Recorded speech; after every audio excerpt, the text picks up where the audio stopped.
Hi guys, welcome to Mediconuts. आज का हमारा टॉपिक है हेमाटोलॉजी। पहले हम देखते हैं हेमाटोलॉजी मतलब क्या है। हेमाटो मतलब ब्लड और ओलॉजी मतलब स्टडी ऑफ ब्लड को कहते हैं हेमाटोलॉजी। पहले देखते हैं हेमाटोलॉजी। जैसे हम स्टडी ऑफ ब्लड सुन के हमें पहले क्या याद आ रहा है, हीमोग्लोबिन। हीमोग्लोबिन में क्या होता है, हीमोग्लोबिन में हीम मतलब आयरन और ग्लोबिन मतलब प्रोटीन। हीमोग्लोबिन में भी 3 तरीके के हीमोग्लोबिन रहते हैं। ये 3 तरीके के हीमोग्लोबिन में चेन्स होते हैं, जिसके हिसाब से हमको 3 तरीके की हीमोग्लोबिन देखने को मिलता है। पहले देखते हैं फीटल हीमोग्लोबिन, जो फीटस में देखने को मिलता है, उसको हम कहते हैं HbF। इसमें क्या है कि इसका चेन्स ऐसा होता है कि अल्फ़ा चेन्स होता है और गामा चेन्स होता है। तो इसको कहते हैं हम जो हीमोग्लोबिन में अल्फ़ा चेन और गामा चेन होता है उसको कहते हैं हम HbF। वो फीटस में होता है और ये फीटल हीमोग्लोबिन ना थाइमस से बनता है। और उसके बाद पोस्टनेटल जब फीटस के नेक्स्ट स्टेज में हमको देखने को मिलता है वो HbA में कॉम्पोजिशन मतलब चेन्स क्या होता है कि अल्फ़ा चेन्स होता है और बीटा चेन्स होता है। ये अल्फ़ा चेन और गामा चेन। और तीसरी है कि अल्फ़ा और डेल्टा, ये ना last stage of the pregnancy में देखने को मिलता है, पर ये बहुत 2 to 3% ही देखने को मिलता है। तो हम नेक्स्ट पॉइंट जो इम्पॉर्टेंट पॉइंट है वो वाइवा पॉइंट देखते हैं कि adult blood is different from the fetal blood. जो अडल्ट ब्लड होता है ना वो फीटल ब्लड से बहुत डिफरेंट होता है, क्योंकि दोनों में सर्कुलेशन अलग होता है और उसका कॉम्पोजिशन जैसे कि चेन्स अलग होता है। और प्रोड्यूसिंग पार्ट्स मतलब जिस पार्ट्स को अब हम एडल्ट में दे रहे हैं फीटल्स में अलग पार्ट्स को सप्लाई करती है। और स्ट्रक्चर ऑफ द हेमोग्लोबिन जैसे डिस्कस किया, इन डिफरेंस की वजह से दोनों फीटल ब्लड और अडल्ट ब्लड पूरा डिफरेंट होता है। पहले देखते हैं हेमाटोपोइसिस। हेमाटोपोइसिस का मतलब क्या है, हेमाटो ब्लड और poiesis means formation. Haematopoiesis means blood कैसे फॉर्म होता है वो देखते हैं। Haematopoiesis is the process of formation of the blood cells. Blood cells में हमको 3 तरीके के सेल्स देखने को मिलता है। ब्लड में RBCs होता है, WBCs होता है और प्लेटलेट्स। RBCs को हम क्या कहते हैं, एरिथ्रोमिन्स रेड, और पोइसिस रेड सेल का फॉर्मेशन कैसे होता है इसको एरिथ्रोपोइसिस कहते हैं। वैसे ही WBCs का फॉर्मेशन को हम कहते हैं ल्यूकोपोइसिस, ल्यूको मीन्स वाइट। और प्लेटलेट्स का फॉर्मेशन को हम कहते हैं थ्रोम्बोपोइसिस। ये 3 सेल्स का 3 फॉर्मेशंस का 3 नाम है। और ल्यूकोपोइसिस में 2 तरीके के सेल्स होता है, जैसे कि ग्रैन्युलोसाइट्स होता है, ग्रैन्युलोसाइट्स होता है। इसकी वजह से ग्रैन्युलोसाइट फॉर्म करने के लिए ग्रैन्युलोपोइसिस, एग्रैन्युलोसाइट्स फॉर्म करने के लिए एग्रैन्युलोपोइसिस। ग्रैन्युलोसाइट्स में क्या क्या आता है, ईओसिनोफिल्स, बेसोफिल्स, न्यूट्रोफिल्स। वैसे ही एग्रैन्युलोसाइट्स में क्या आता है, मोनोसाइट्स और लिम्फोसाइट्स। अब ये ग्रैन्युलो और एग्रैन्युलोसाइट्स जितना डिस्कस किया, थोड़ा थोड़ा क्या ये यूज़ होता है लोग उसका देख लेते हैं। पहला है ईओसिनोफिल्स। ईओसिनोफिल्स जब इंक्रीज़ होता है कि तब कोई एलर्जिक या पैरासाइटिक इन्फेक्शन होता है बॉडी में, तब ईओसिनोफिल्स बढ़ता है। वैसे ही बेसोफिल्स ल्यूकेमिया की कंडीशन में बढ़ता है। और न्यूट्रोफिल्स एक्यूट इन्फ्लेमेशन के कंडीशंस में बढ़ता है। और मोनोसाइट्स ना इसका मेन वर्क नहीं होता है, पेरीफेरी में रहता है, पर जब ऑर्गन में लॉज हो जाते हैं ना कोई भी पार्टिकल, तब ये माइक्रोफेजेस की जैसे हेल्प करता है। और लिम्फोसाइट्स ये जब इंक्रीज़ होगा कि तब क्रॉनिक इन्फेक्शन या इन्फ्लेमेशन होगा, तब लिम्फोसाइट्स बढ़ते हैं। लिम्फोसाइट्स भी 2 तरीके की है, एक बी लिम्फोसाइट्स, एक टी लिम्फोसाइट्स। बी लिम्फोसाइट्स ना डायरेक्टली बोन मैरो में ही मैच्योर होकर पूरा सर्कुलेशन में आ जाते हैं, पर टी लिम्फोसाइट्स बोन मैरो से थाइमस में जाते हैं, थाइमस में मैच्योर होकर फिर सर्कुलेशन में आते हैं। ये टी लिम्फोसाइट्स में भी 3 तरीके की टी लिम्फोसाइट्स है, helper T cells, killer T cells और सप्रेसर टी सेल्स। इसकी डिटेल हम बाद में बात करते हैं क्या क्या करता है, जैसे कि नाम से ही हमको पता चल जाता है बेसिक फिजियोलॉजी में। फिर chromosome number 11 and 16 participating in haematopoiesis. जो भी क्रोमोसोम्स हेमेटोपोइसिस में हेल्प होता है ना, वो है नंबर 11 और 16। नेक्स्ट देखते हैं हेमेटोपोइसिस का फैक्टर्स क्या क्या होना चाहिए। म्यूटेशन, हॉर्मोन्स एंड न्यूट्रिएंट्स, ये 3 चीज़ फैक्टर्स है हेमेटोपोइसिस ब्लड बनने के लिए। पहले देखते हैं एरिथ्रोपोइसिस। इसका मतलब क्या है? Red blood cells formation. पहले रेड ब्लड सेल्स का देखते हैं, फिर बाद में देखते हैं वाइट ब्लड सेल्स और platelets. Erythropoiesis it is the process of formation of RBCs. और कोई भी सेल बनने के लिए हमारी बॉडी में बेसिक जो सेल होता है वो है स्टेम सेल्स। जो भी सेल है ना, ये स्टेम सेल से बनता है।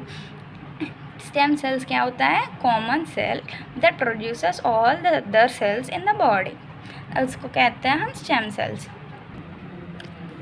उसके बाद आता है हेमोपोइटिक स्टेम सेल्स।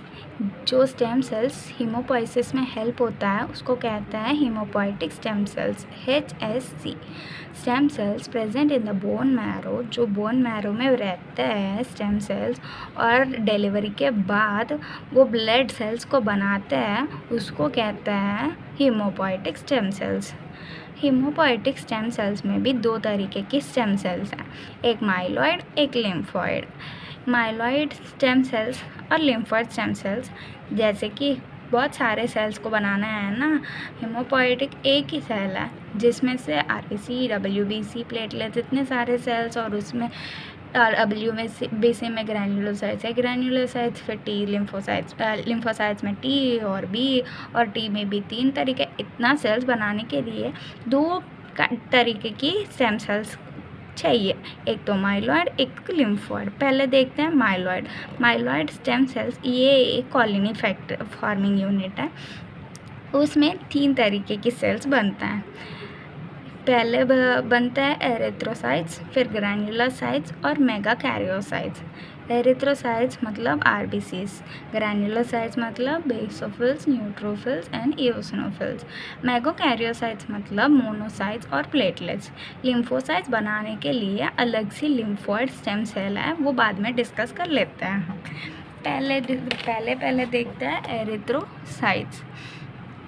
एरिथ्रोसाइट्स के लिए पहले ये माइलॉइड स्टेम सेल्स जो है, उसमें से हमको पहले जो सेल्स बनता है वो बनता है प्रो एरिथ्रोब्लास्ट। ये pro erythroblast is the first RBC cell formation में फर्स्ट आरबीसी सेल है प्रो एरिथ्रोब्लास्ट, जिसकी साइज बहुत बड़े होता है, जैसे कि 12 to 19 माइक्रोमीटर्स पर साइज़ होता है। नॉर्मल आरबीसी के साइज़ जैसे होता है कि 6.5 to 8.5 जितना होता है, पर ये double size 12 to 19 micrometer size है, जिसमें न्यूक्लियस है और साइटोप्लाज्म भी है। और ये प्रो एरिथ्रोब्लास्ट डिवाइड और रीडिवाइड होके नेक्स्ट स्टेज ऑफ सेल्स में बनता है, वो है बेसोफिलिक नॉर्मोब्लास्ट। ये भी ऐसी ही न्यूक्लियस और साइटोप्लाज्म को कंसिस्ट करता है, और ये भी डिवाइड और रीडिवाइड होके नेक्स्ट सेल बनता है ऑर्थोक्रोमैटिक नॉर्मोब्लास्ट। इसमें भी न्यूक्लियस और साइटोप्लाज्म है, पर उसके बाद ये डिवाइड होके बनता है पॉलीक्रोमैटिक नॉर्मोब्लास्ट। पॉलीक्रोमैटिक मतलब poly multiple, chromatic means colour, और नॉर्मोब्लास्ट इसमें क्या होता है? मल्टी कलर्ड साइटोप्लाज्म देखने को मिलता है। ये मल्टी कलर्ड क्यों है कि इसमें ना HB start to appear, HB form होना, अपीयर होना, ये स्टेज में देखने को मिलता है हम। नेक्स्ट स्टेज में मतलब ये पॉलीक्रोमैटिक नॉर्मोब्लास्टिक सेल्स डिवाइड और रीडिवाइड होके रेटिकुलोसाइट्स बनाते हैं। इसका ये सेल्स का साइज़ होता है कि 8 to 10 माइक्रोमीटर्स। इसमें साइटोप्लाज्म पूरा चेंज हो जाता है विथ HB, जैसे कि ये साइटोप्लाज्म में HB अपीयर होना स्टार्ट हुआ, पर इधर तो पूरा साइटोप्लाज्म चेंज हो गया है HB से। और न्यूक्लियस बहुत ही एक पिन पॉइंट जितना वेरी स्मॉल न्यूक्लियस देखने को मिलता है, उसको हम कहते हैं पिक्नोटिक न्यूक्लियस। पिक्नोटिक एक पिन साइज़ की, एक डॉट साइज़ की न्यूक्लियस देखने को मिलता है। फिर लास्ट आता है सेल एरिथ्रोसाइट्स। एरिथ्रोसाइट्स में न्यूक्लियस और साइटोप्लाज्म दोनों निकल जाता है और बस Hb रह जाते हैं और साइज़ इसका और कम हो के 6.5 to 8.5 माइक्रोमीटर जितना बन जाता है। फिर इधर बहुत ही इम्पॉर्टेंट पॉइंट है, hemopoietic cells are known as pluripotent because having capacity to divide cell into nucleated, enucleated etc. forms. Haemopoietic cells को हम प्लूरीपोटेंट कहते हैं क्योंकि ये न्यूक्लिएटेड जैसी भी डिवाइड हो सकता है, न्यूक्लिएटेड जैसे भी डिवाइड हो सकता है, कुछ भी डिवाइड कोई भी फॉर्म में डिवाइड हो सकता है, इसलिए उसको कहते हैं प्लूरीपोटेंट सेल्स, इसको हीमोपोइटिक सेल्स को। पर ये बन तो गया, ये बनने के लिए जो फैक्टर्स एक्स्ट्रा चाहिए होगा वो डिस्कस कर लेता है। फैक्टर्स में पहले आता है एरिथ्रोपोइटिन। एरिथ्रोपोइटिन ये हमें कहाँ से मिलेगा, ये ना जेक्स्ट्रा ग्लोमेरुलर एपरेटस जो होता है उधर से एरिथ्रोपोइटिन रिलीज़ होता है। ये एरिथ्रोपोइसिस की पहले मतलब फॉर्मेशन, जैसे हम एक चैन जैसे बना रहे हैं तो फॉर्मेशन का पहली स्टेप है कि release of erythropoietin from JGA। Release होने के बाद ये जाके हीमोपोइटिक स्टेम सेल्स को स्टिमुलेट करेगा, तब भी हमको एरिथ्रोपोइसिस का ये प्रोसेस स्टार्ट होगा। फिर नेक्स्ट आता है आयरन। आयरन भी रिक्वायर्ड है at time of polychromatic normoblast. Polychromatic normoblast में हमने क्या डिस्कस किया, जैसे कि उस स्टेज में ना आयरन फॉर्म होना मतलब Hb फॉर्म होना चालू हो जाता है। Hb मतलब हीमोग्लोबिन, हीम मतलब क्या है, आयरन। तो आयरन उस स्टेज में रिक्वायर्ड है जिसमें हीमोग्लोबिन फॉर्मेशन स्टार्ट हो गया। वो अगर वो स्टेज में हमें आयरन की डेफिशिएंसी हो गया तो हमें जो रिजल्ट सेल्स आता है वो hypochromic cells, chromic means colour, hypo means कम कलर वाला सेल्स देखने को मिलता है। फिर विटामिन B12 में क्या है कि necessary for maturity of RBCs in polychromatic normoblastic sales.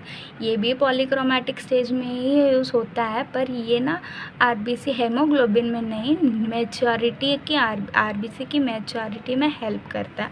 अगर ये RBC की मैच्योरिटी हेल्प जो कर रहा है वो विटामिन B12 है, वो अगर डेफिशिएंट हो गया है तो मैक्रोसाइट सेल का साइज़ जो होता है ना वो बड़ा रह जाता है, न्यूक्लियस रह जाता है या तो कुछ भी हो जाता है, पर उसके नेक्स्ट स्टेज में नहीं जा पाता है। इसके वजह से मतलब आयरन कम हो गया तो हाइपोक्रोमिक और B12 कम हो गया तो मैक्रोसाइटिक हाइपोक्रोमिक अनीमिया हो जाते हैं, जिसमें आयरन और B12 डेफिशिएंसी होता है। और पॉइंट ये है कि haemoglobin also known as the transport protein. जैसे मैंने बताया हीम मतलब आयरन है, पर ग्लोबिन मतलब प्रोटीन है। जो प्रोटीन है वो चेन्स को बनाते हैं, अल्फ़ा और बीटा। ये चेन्स जैसे हेल्प करता है कि ये ऑक्सीजन और कार्बन डाइऑक्साइड को ट्रांसपोर्ट करता है, उसके साथ साथ वो RBC वॉल को मेंटेन करता है। उसके बाद आता है हीमोग्लोबिनोपैथी। हीमोग्लोबिनोपैथी क्या होता है, पैथी मीन्स डिसीज़। हीमोग्लोबिन की जो डिसीज़ होता है हम कहते हैं haemoglobinopathies, diseases of haemoglobin. Mainly 2 तरीके की हीमोग्लोबिनोपैथी का डिसीजेस होता है, वो है सिकल सेल एनीमिया और थैलेसीमिया। जो भी डिसीज़ है उसको हम टेस्ट करने के लिए पहले Hb इलेक्ट्रोफोरेसिस करके होता है। ये एक इन्वेस्टिगेशन है जिसमें हमको चेंज देखने को मिलता है, जैसे कि मैं एक्सप्लेन करती हूँ ये β1 β2 और उसके बाद क्या इम्पोर्टेंस है वो सब, उसके हिसाब से हमको ये दोनों डिसीज़ेस में कौन सा डिसीज़ है वो देखने को मिल सकता है। Due to the thickness of Hb changes shape and size of the RBCs। Hb की थिकनेस के हिसाब से भी RBCs की शेप और साइज दोनों चेंज हो सकता है, क्योंकि RBCs के टाइप्स जैसे मैंने बताया था, fetal Hb, alpha gamma, adult Hb alpha beta और HbS ये सिकल सेल एनीमिया का टाइप है। ऐसे बहुत सारे टाइप्स का है, हम बाद में डिस्कस करेंगे। अब हम हेमोग्लोबिनोपैथीज और बेसिक्स का जो एरिथ्रोपोइसिस का फैक्टर, एरिथ्रोपोइसिस के स्टेजेस और स्टेम सेल्स की टाइप्स और हीमोग्लोबिन की टाइप्स और हेमाटोसाइट्स और हेमाटोलॉजी का पहले पार्ट हम ख़त्म कर चुके हैं। अभी नेक्स्ट पार्ट में हम सिकल सेल एनीमिया और थैलेसीमिया डिस्कस करते हैं। तो आज के लिए इतना है, जितना मुझे आता है मैंने समझाया, जितना मैंने पढ़ा, और नोट्स आप देख सकते हैं इधर। और जो भी क्वेश्चंस है वो कमेंट सेक्शन में पूछ सकते हैं। और थैंक यू फॉर लिसनिंग।